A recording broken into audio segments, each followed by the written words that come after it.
14 y el 16 constitucionales como el llamado principio de legalidad.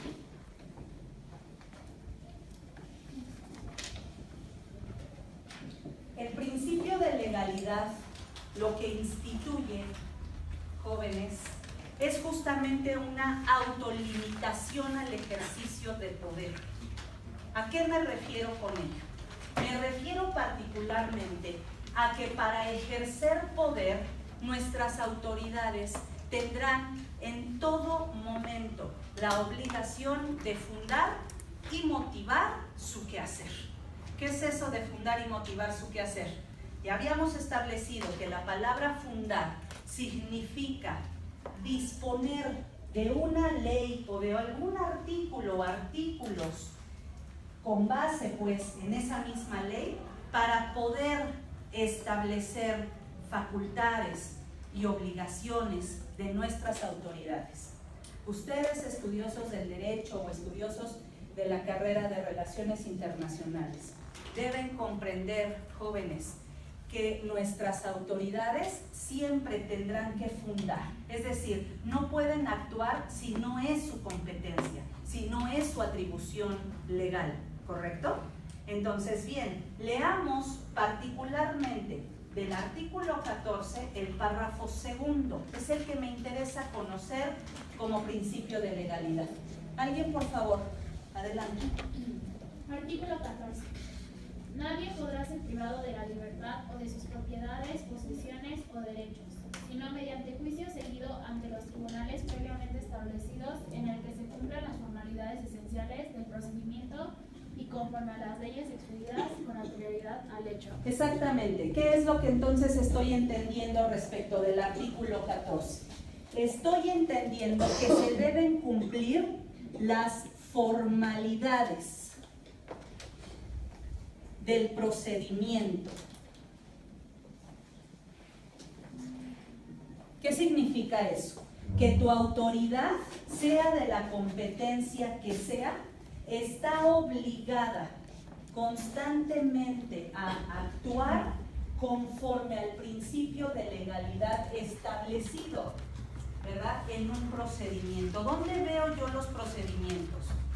Compañeros estudiosos del derecho, ¿dónde lo veo? Pues seguramente te recordarás que debe ser en una ley adjetiva. ¿Qué significa la ley adjetiva? Es la que contiene justamente las formalidades esenciales de todo procedimiento. Sea un procedimiento de naturaleza administrativa, de naturaleza fiscal, civil, penal, laboral, cualquiera que usted reconozca, ¿verdad? Estas ramas que te acabo de enumerar tienen su propia legislación, ley que le va a indicar a usted cuáles son esas formalidades esenciales del procedimiento. ¿Qué está haciendo entonces este artículo 14? Lo que está haciendo es darle legalidad a todo proceso jurisdiccional, ¿verdad? O frente incluso a una autoridad administrativa. ¿Estamos de acuerdo con eso? Bien, ahora entonces vamos a dar lectura del artículo 16 solo a su primer párrafo para entenderlo. Adelante. Artículo 16. Nadie puede ser molestado en su persona, familia, domicilio, papeles o posesiones, sino en virtud de mandamiento escrito de la autoridad competente que funde y motive la causa legal del procedimiento. Muchas gracias. El llamado acto de molestia, que es el que acaba justamente de leer su compañera, el acto de molestia significa que la autoridad debe siempre fundar y motivar la causa legal de ese procedimiento. Estas palabras llévenlas siempre en su ejercicio profesional, siempre. Estamos obligados, no solo las autoridades, sino quienes ejercemos el derecho, a fundar y motivar. Fundar y motivar te va a dar una situación importantísima, te va a dar razón, te va a dar crítica jurídica, conocimiento pues del derecho.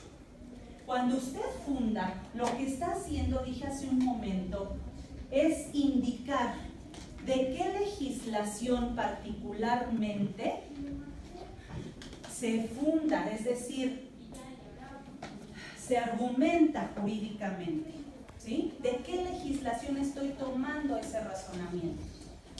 Y justo, bien, como van ligados los dos vocablos, debo entender que la palabra motivar significa entonces justificar. Justificar, dar motivo, dice aquí el contexto de la palabra, ¿verdad? Dar motivo, dar una justificación, una explicación, vaya. ¿Sí? Una explicación exhausta de por qué la autoridad está ejerciendo ese acto de molestia en tu contra. Dice la Constitución, fue leído, nadie podrá ser privado de su libertad, de sus papeles, posesiones, derechos, sino en virtud de un mandamiento escrito de la autoridad que funde y motive su quehacer, ¿verdad? Que ejerza su crítica jurídica. Entonces, qué importante es estudiar el principio de legalidad para comprender cómo se ejerce poder. ¿Sí? Se dice por ahí, el poder corrompe, ¿verdad? Entonces, hay que autolimitar a ese poder. Hay que establecer un freno al ejercicio de poder, ¿verdad? A ustedes les dejé la lectura justamente de Eduardo García Maínez respecto de lo que es el poder, ¿verdad? Seguramente ustedes leyeron que el poder tiene una facultad coactiva. ¿Qué significa coactiva? Que hace que el cumplimiento sea obligatorio y de no hacerlo, pues justamente hay una sanción, efectivamente. Una sanción que puede ser pecuniaria o privativa de la libertad, ¿correcto? Entonces, bien, ejercer el poder es ejercer control, por supuesto, pero para ejercer control, la autoridad siempre tiene que estar facultada para ello. Ahora bien, siguiendo justamente sobre este razonamiento, pasamos al 17 para, por último, establecer el 49 en la clásica división de poderes. Ya después, cada uno de ustedes desarrollará en su libreta las facultades exclusivas de cada poder. Nosotros reconocemos en el 49 la clásica división de poderes, ¿verdad? Tenemos un poder legislativo, un poder ejecutivo y tenemos, por supuesto, al poder judicial, ¿verdad? Ahorita leemos el 49 y repito, la actividad que llevarás a cabo el día de hoy es justamente fundamentar, ¿verdad?, la competencia, las atribuciones que la Constitución le otorga a cada uno de los poderes. De tal suerte que para estudiar el legislativo entenderemos el artículo 50, ¿verdad?, que deposita al legislativo en una Cámara de Diputados, en una Cámara de Senadores, y ustedes encontrarán fundamentos constitucionales que me indiquen facultades exclusivas de cada una de estas cámaras. ¿Vamos bien? Ahora, también si hablamos del Ejecutivo, lo depositamos en el artículo 80 de la Constitución Mexicana y usted se encargará de encontrar un artículo que sea ideal para facultar al Ejecutivo y a su vez para obligarlo, ¿verdad?, a llevar a cabo pues ciertas actividades dentro de nuestro país. Por último, observará el Poder Judicial, verá que se estructura el Poder Judicial Federal en el artículo 94 de nuestra Carta Magna. Usted igual tendrá que observar artículos que manifiesten facultades del Poder Judicial de la Federación, ¿de acuerdo? Eso lo hacemos en un momento, simple y llanamente termino yo el argumento con estos dos artículos. Alguien, por favor, que le dé lectura al artículo 17. ¿Alguien? Adelante. Artículo 17. Ninguna persona podrá hacer justicia con sí misma ni ejercer violencia para reclamar su derecho. ¿No? Ok, continúe por favor para darme las características. Toda persona tiene derecho a que se le administre justicia por tribunales que están expeditos para impartirla en los plazos y términos que fijan las leyes, omitiendo sus resoluciones de manera pronta, completa e imparcial. Su servicio será gratuito, quedando en consecuencia prohibidas las postas judiciales. Muchas gracias.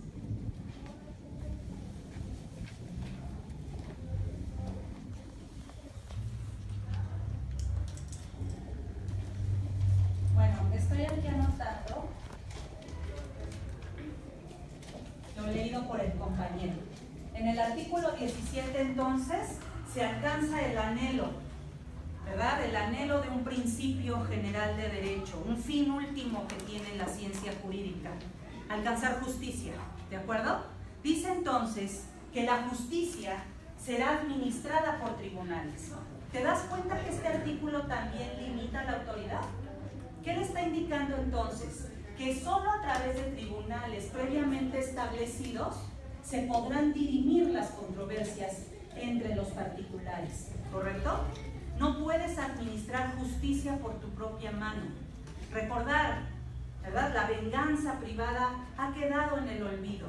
Usted debe o tiene la obligación de acudir ante la autoridad, ante el tribunal competente, a quien tenga justamente esa jurisdicción, esa competencia y conozca del asunto, de una litis planteada que tendrá que ser resuelta solo a través de un juzgado.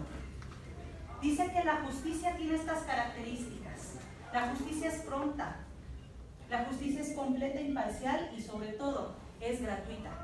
¿Sí? ¿Qué te está dando? Certeza jurídica. ¿Estamos de acuerdo? Te está garantizando. Se reconoce como garantía de seguridad jurídica. Todos estos artículos que te estoy enunciando. Solo los enuncio, no estoy limitando. Por supuesto que hay más artículos que podríamos observar para fundamentar justamente este tema. Sin embargo, solo a modo de muestra estoy enunciando los que ves. Ahora entonces, te das cuenta que para el ejercicio de poder también nuestros tribunales son los facultados, ¿verdad? Para poder, repito, dirimir una controversia. Bien, por último, y ahora sí con esto termino, pasamos a la clásica división de poderes. Leemos el 49, por favor, y de aquí partirá tu actividad en el aula. Vamos al 49. Por favor, alguien que lea fuerte. Adelante. Artículo 49.